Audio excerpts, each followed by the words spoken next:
ओम गणेश हर हर महादेव जय सियाराम। इस बार यह योगिनी स्मार्त एकादशी कब है? तो इस बार जो योगिनी स्मार्त एकादशी है या मूल गौण एकादशी है वो 10 जुलाई और 11 जुलाई को है।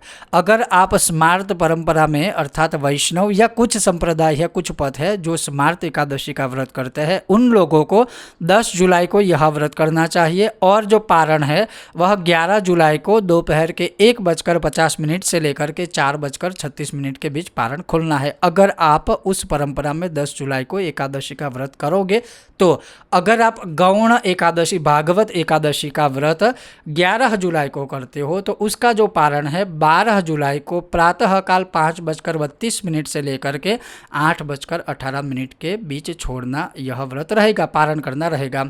इस तिथि का आरंभ है वह 10 जुलाई को सुबह 8:16 को शुरू होता है और 11 जुलाई को सुबह 5:22 पर यह तिथि समाप्त हो जाती है। इसके महात्म्य के विषय में अगर मैं संक्षिप्त में ही बात करूं तो भगवान श्री कृष्ण ने पांडव आदि को खास करके अर्जुन को इस व्रत के विषय में बताया था कि जो हेममाली नामक यक्ष था उसने जो है राजा कुबेर जो अलकापुरी में शासन करते थे उनकी नित्य शिव पूजा में जो पुष्प लाता था वो हेममाली यक्ष था।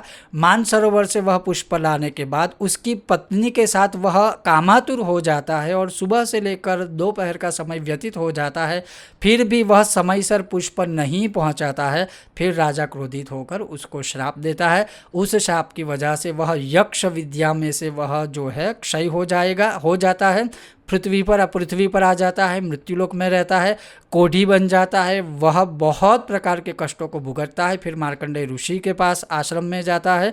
वहाँ पर मार्कंडेय ऋषि के बताए इस योगिनी एकादशी के व्रत को करने से वह पुनः यक्ष बनकर वहाँ वापस जाता है और भगवान कहते हैं कि इस कथा को और इस व्रत को श्रवण करने से और इस व्रत का आचरण करने से जो है मनुष्य 88,000 ब्रह्म भोजन करने का फल भी प्राप्त करता है।